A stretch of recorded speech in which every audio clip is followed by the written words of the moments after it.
Hello student, welcome to my channel all the best education. इस video में हम UP board विज्ञान class 10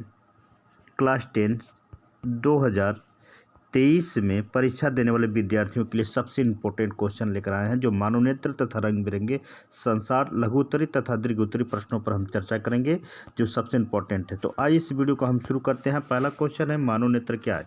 तो जान दीजिए कि मानवनेत्र क्या है। मानवनेत्र प्रकृति द्वारा दी गई एक प्रकाशीय यंत्र है। ठीक है, यंत्र ये लगभग गोलीय होता है। आँख के गोले जिन्हें नेत्र गोल कहा जाता है, ये बाहरी सफ़ेद चमड़े की होती है तथा पारदर्शी जिसे श्वेत पटल कहा जाता है। इसका अगला भाग जो होता है कार्निया को कहते हैं। ठीक है ना, कार्निया में होता है।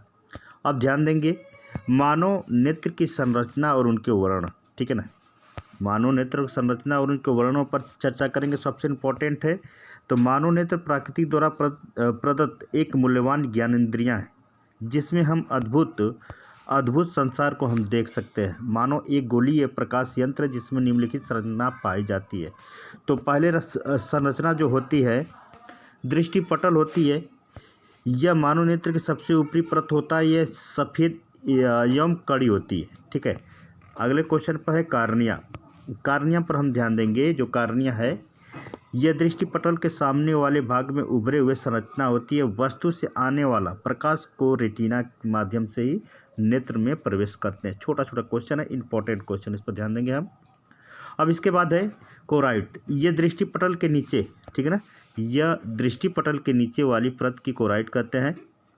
यह आगे चलकर दो परत में विभक्त हो जाता है। ठीक है ना, अगला है आइरिस जो होता है, आइरिस के मध्य भाग में एक छोटा सा गोल क्षेत्र होता है, जिसकी पुतलियाँ कहते हैं ना। आइरिस के द्वारा ही आँखों की रंग की पहचान होती है। ठीक है, अब अगला है ई है, जो नेत्र द्वार या पुतली का रंग काला होता है, क्योंकि इसमें होगा किसी रंग की परिवर्तन नहीं होता है। अगला है सिलियरी पेंसिया। यह नेत्र लेंस को लटकाए रहती है, मतलब उसको इधर उधर जाने नहीं देती, लटकाए रहती है। अगला है रेटिना। आँख के भीतरी भाग को हम क्या कहते हैं? रेटिना कहते हैं। यहीं पर किसी वस्तु का प्रतिबिंब बनता है। ठीक है, सिंपल सी बात है। लेंस और कार्निया के बीच एक द्रव पाया जाता है, जिसे हम नेत्रोत कहते हैं। आंसू इसी द्रव के कारण बनता है। इसे हम ध्यान देंगे, इक्विसमेंट नामक नमकीन द्रव बनता है, इसलिए आंसू को नमकीन होता है। नोट, लेंस और रेटिना के बीच जो द्रव्य कचाप द्वारा बना जाता है। ठीक है, अगले क्वेश्चन है नेत्र की क्रिया विधि तथा वर्णन करने के लिए कह रहा है, तो लिखेंगे किस तरह? मानव नेत्र एक फोटो कैमरे की तरह कार्य करता है। सिंपल सी बात है।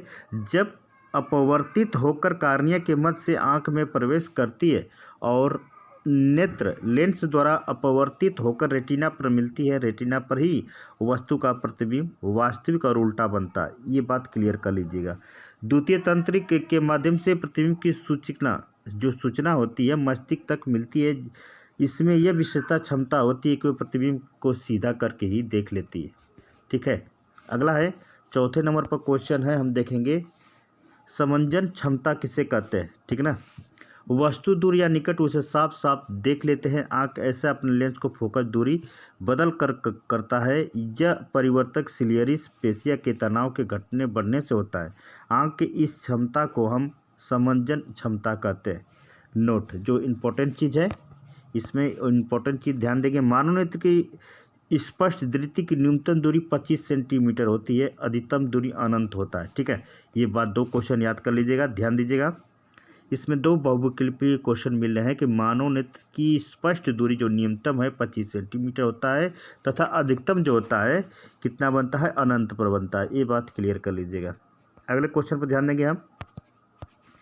नेत्र दोष क्या है? मानव नेत्र दोष क्या है? ये बात क्लियर करिएगा।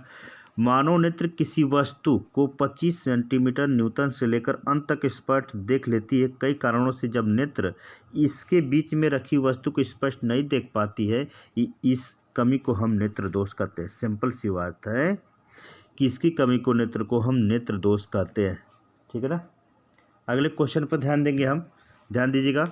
अगला क्वेश्चन है नेत्र दोष के कारण, ठीक है ना।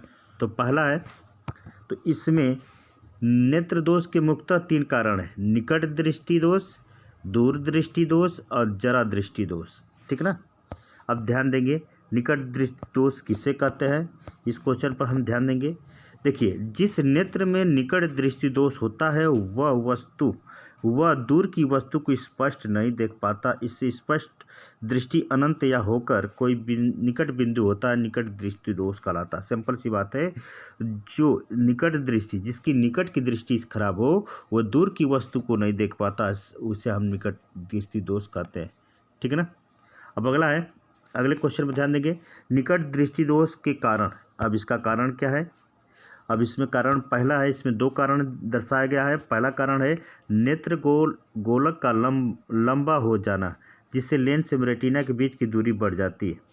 अगला है नेत्र लेंस की आवश्यकता से अधिक मोटा हो जाना, जिससे फोकस दूरी कम हो जाती है। इस स्थिति में प्रतिबिंब रेटिना आगे बढ़ जाती है, जिसके कारण वस्तु स्पष्ट दिखाई नहीं पड़ती है, ठीक है। अब देखेंगे अगला क्वेश्चन है, इसमें निकट दृष्टि दोष के उपचार। इस दोष को दूर करने के लिए चश्मे का प्रयोग जो होता है, चश्मे का प्रयोग किया जाता है। वह उत्तल लेंस या अपसारी लेंस होता है, क्योंकि यह दूर से आने वाली समांतर किरणों का इतना अपसरित कर देता है कि जो किरण होता है अंत से आती हुई प्रतीक होती है। अगला है दूर दृष्टि दोष किसे कहते हैं। जिस नेत्र में दूर दृष्टि दोष होता है उसे निकट की वस्तु स्पष्ट नहीं दिखाई पड़ती है। इसमें होता है, इसमें दृष्टि दोष निकट बिंदु 25 सेंटीमीटर न होकर थोड़ा दूर हो जाता है, ठीक है ना। अगला है दूर दृष्टि दोष, इनके 2 कारण हैं। दोनों कारण में पहला कारण है, ये है नेत्र गोलक का छोटा हो जाना, जिससे लेंस एवं रेटिना के बीच की दूरी घट जाती है। अगला है नेत्र लेंस की आवश्यकता से अधिक पतला हो जाना, जिसके कारण फोकस दूरी बढ़ जाती है। अगले क्वेश्चन ध्यान देंगे, दूर दृष्टि दोष, ठीक है ना। ये दूर दृष्टि दोष के उपचार। दूर दृष्टि दोष दूर करने के लिए जिस चश्मे का प्रयोग किया जाता है उसका लेंस उत्तर या अपसारी लेंस होता है, उत्तर या अपसारी लेंस होता है। जरा दृष्टि दोष, ठीक है ना। अब देखिए ध्यान दीजिएगा, ध्यान दीजिए स्टूडेंट्स। अब देखिए इसमें क्या करा है, आकाश का रंग नीला क्यों दिखाई देता है, वर्णन करें, ठीक है।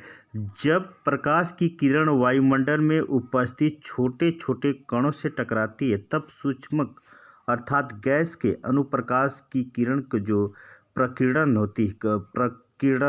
करता है, तब नीले रंग का प्रकीर्णन सबसे अधिक होता है, जिसके कारण असमान नीला रंग दिखाई पड़ता है, ठीक है। अगले है तारे टिमटिमाते हैं लेकिन ग्रह नहीं टिमटिमाते हैं, क्यों, ठीक है ना। तारे टिमटिमाते हैं लेकिन ग्रह नहीं टिमटिमाते हैं, क्यों, इस पर देखिए ध्यान दीजिए, छोटा सा लिखिएगा, ज़्यादा बड़ा न करिएगा। ग्रह तारों की अपेक्षा हमारे नज़दीक होता है, इनसे इतना प्रकाश उत्पन्न होता है कि वायुमंडलीय परतों के घनत्व के स्थित्व के प्रभाव के चलते प्राप्त किरणों की संख्या में अपेक्षाकृत नगण्य कभी कभी अनुभव होता है कि ये स्थायी रूप से चमकते हैं, ठीक है ना। ये स्थायी रूप से चमकते रहते हैं। तारों से चलने वाला प्रकाश वायुमंडल के विभिन्न घनत्व वाले परतों से गुजरने पर किरणों की पथ में विचलन होता है। तारों का प्रकाश विभिन्न क्षेत्रों में परिवर्तित होता है, ठीक है। इतना ही लिखिएगा, ज़्यादा लिखने की आवश्यकता नहीं है। आगे देखिए, अगले क्वेश्चन पर हम ध्यान दें। दूर दृष्टि दोष वाले व्यक्ति आकाश में देखते समय चश्मा उतारना पसंद करता है, क्यों। दूर दृष्टि दोष वाले व्यक्ति दूर की वस्तु को आसानी से देख पाता, अतः यह चश्मे उतारकर ही दूर की वस्तु को आसानी से देख पाता है। यही कारण है कि दूर दृष्टि वाले व्यक्ति आकाश की ओर देखने पर अपना चश्मा उतार देता है। अगले क्वेश्चन पर